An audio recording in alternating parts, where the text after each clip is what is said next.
L'histoire de Tung lui a également valu une épouse féerique. Autrefois, on l'appelait Pia. Les parents de Pia sont décédés sans savoir quand, et personne ne savait qui étaient les oncles, tantes, oncles ou frères et sœurs de Pia. Les gens voient seulement Pia se rendre chaque jour dans la forêt pour ramasser du bois de chauffage et le vendre aux riches familles des environs. La nuit, il retournait dormir dans une petite cabane couverte de 2 paniers en bambou, sous un banyan du village. Il travaillait dur pour se coucher tard et se lever tôt, mais il souffrait toujours de la faim. Sa santé est 3 fois supérieure à celle d'une personne normale. Chaque jour, il peut trouver 2 chargements de bois de chauffage à emporter au marché, mais il n'a que assez d'argent pour acheter 2 repas de riz par jour. Il n'avait qu'un seul ensemble de vêtements et chaque jour il lavait ses vêtements.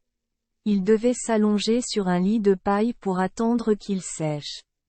Le voyant affamé et en haillons, les garçons et les filles du village, surtout les enfants des familles riches, l'évitèrent.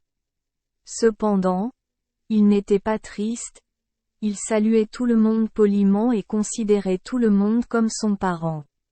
Voyant quelqu'un en difficulté ou quelqu'un qui demande de l'aide, il est prêt à venir immédiatement.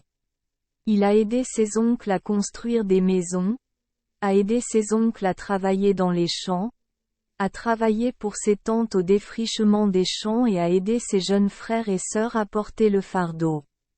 Partout où de nombreuses personnes se rassemblaient pour parler et rire, il s'approchait, se cachait dans la foule pour écouter l'histoire et se joindre à la fête.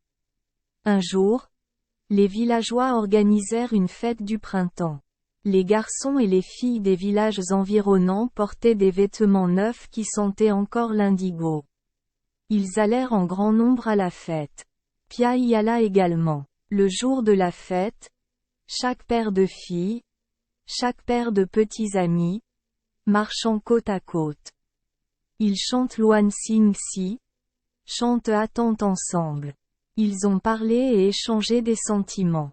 Ils sortirent les bracelets en argent magnifiquement sculptés à leurs poignets, attachèrent une écharpe brodée au bout, puis les jetèrent l'un à l'autre, le côté du garçon se lançant, le côté de la fille pour accueillir. Le côté de la fille lance, le côté du garçon accueille. Ils essaient de lancer le bracelet juste devant la personne qui le reçoit. Ils essaient d'attraper les 10 dixièmes, 100%. Le bracelet avec l'écharpe brodée nouée au bout volait d'avant en arrière, parfois dans la main de ce garçon, parfois dans la main de cette fille. Très beau. Chaque couple, chaque paire de garçons et de filles talentueux a continué à se lancer et à ramasser avec passion ainsi toute la journée. En voyant tout le monde s'amuser, Pia a beaucoup aimé. Je veux aussi lancer des cerceaux mais je n'en ai pas. Voyant d'autres personnes avoir des couples, il voulait aussi en trouver un, mais aucune fille n'était disposée à l'épouser. Dès qu'il s'approchait, tout le monde se détournait. Chaque fois qu'il intervenait dans le jeu, les gens le chassaient intelligemment.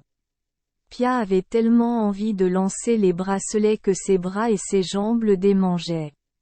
Il marchait lentement autour de la plage, impatient de regarder les bracelets en argent voler d'avant en arrière dans les airs. Soudain, il se souvint du volant astérisque accroché au tas de bois de chauffage qu'il venait de ramasser hier dans la forêt. Il a immédiatement couru chez lui pour récupérer le volant et l'a lancé tout seul. Son volant a à la fois des cordes fraîches et des feuilles sur les cordes. Il lança le volant à 9 nuages hauts. Son volant fonctionne très bien et se déroule très bien. Le cordon porte également quelques feuilles vert vif qui s'étalent comme un très joli et élégant pompon en soie verte. Le fruit entraîne les feuilles droit vers l'avant. Les feuilles suivaient le fruit en volant comme une volée d'hirondelles chassant une perle. Voyant Pia lancer le fruit très haut, Certains le félicitaient de bien le lancer, d'autres se moquaient de lui. Oh, frères et sœurs! Regardez, on dirait que le volant de Pia veut aller au paradis pour jouer avec les fées. Que les gens louent ou critiquent, Pia n'y prête pas attention et s'en donne à cœur joie. Plus vous lancez, plus vos mains seront souples et plus le volant montera haut. Son volant pénétra les 9 nuages, atteignit le ciel et tomba entre les mains d'une fée. La fée attrapa son volant et le lui lança. Ensuite, les fruits allaient et venaient sur le chemin de la terre au ciel et du ciel à la terre. Le fruit bougeait de plus en plus régulièrement, rythmiquement et rapidement. Au bout d'un moment, les gens furent encore plus surpris de voir une fée glisser sur terre. La fée se tenait en face, côte à côte avec Pia, lançant et attrapant doucement le volant. Tout le monde regardait la belle et Pia. Oh! Frères et sœurs! Voici que la fée lance le volant avec Pia. Vrai! Une fée extrêmement belle, vêtue de vêtements 5 couleurs, flirtait passionnément avec Pia. Pia est si heureuse. Plus il lançait le volant haut, plus la fée était sûre de l'attraper. Les deux côtés se sont passionnément lancés et attrapés si magnifiquement, obligeant les petits amis et les petites amies de la fête à s'arrêter et à se regarder sans fin. Au début, il n'y avait qu'un couple qui se rassemblait pour regarder Pia et la fée. Puis 2 paires, 3 paires, 4 paires, enfin tout le monde récupéra tous les bracelets en argent, debout, médusé, regardant le volant de Pia voler gracieusement d'avant en arrière, tantôt dans la main de la fée, tantôt dans la main de Pia. La fée et Pia, toujours gracieuses et enthousiastes, se sont accueillis avec joie. Ils étaient tous les deux tellement occupés qu'ils en oublièrent même l'heure. Le soleil s'était déjà couché sur les hautes montagnes au loin, mais la fée n'avait toujours pas pensé à revenir. Ce soir-là, la fée ne retourna pas au paradis. Elle suivit Pia joyeusement et innocemment jusqu'à la tente couverte de 2 bâtons de chaume.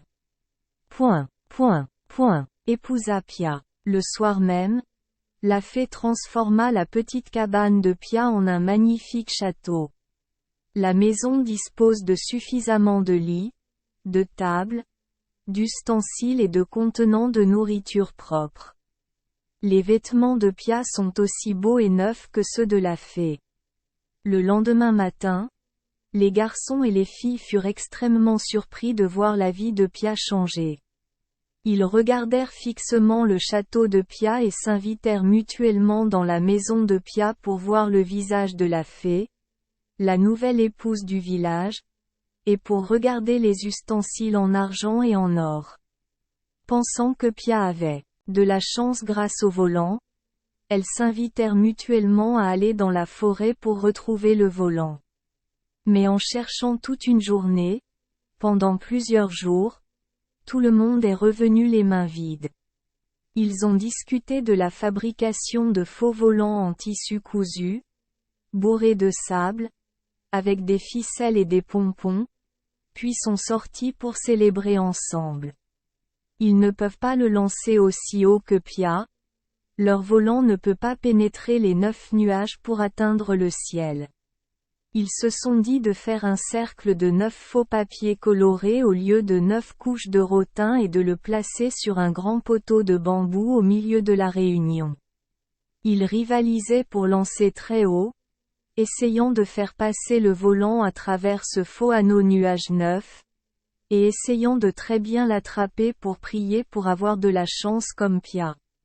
Depuis, chaque année, à l'occasion de la fête du printemps, les garçons et les filles du village s'invitent à confectionner des fruits et des fleurs pour se disperser et se saluer. Ils souhaitaient aussi secrètement utiliser le fruit pour trouver un peu de chance. Les beaux garçons et les belles filles chantaient et répondaient très affectueusement. Homme, celui-ci a encore de la soie et des fleurs. Il les échange entre moi et vous. Point. Femme, celui-ci est vraiment un fruit de fée semé aller et ressemer la malédiction de 100 ans. Nam, et ceci est toujours de la soie, toujours en prêt. Semé et ressemé comme un échiquier féerique. Homme, et ceci est le parfum de l'amour redonné et ensuite la malédiction de nous deux. D'après le récit de Nong Thi Kay dans la commune Ong Viet, Oahan, Cao Bang. Merci les enfants des Esperluette Croisillon 39. Avoir écouté des contes de fées au jour Esperluette Croisillon 39. 8. Espérons que les histoires apporteront aux enfants des moments heureux et significatifs. Si vous aimez notre chaîne, veuillez appuyer sur le bouton S Esperluette Croisillon 39. Abonner, pour ne manquer aucune histoire intéressante. Je vous souhaite une bonne nuit de sommeil et de beaux rêves. Rendez-vous dans la prochaine histoire.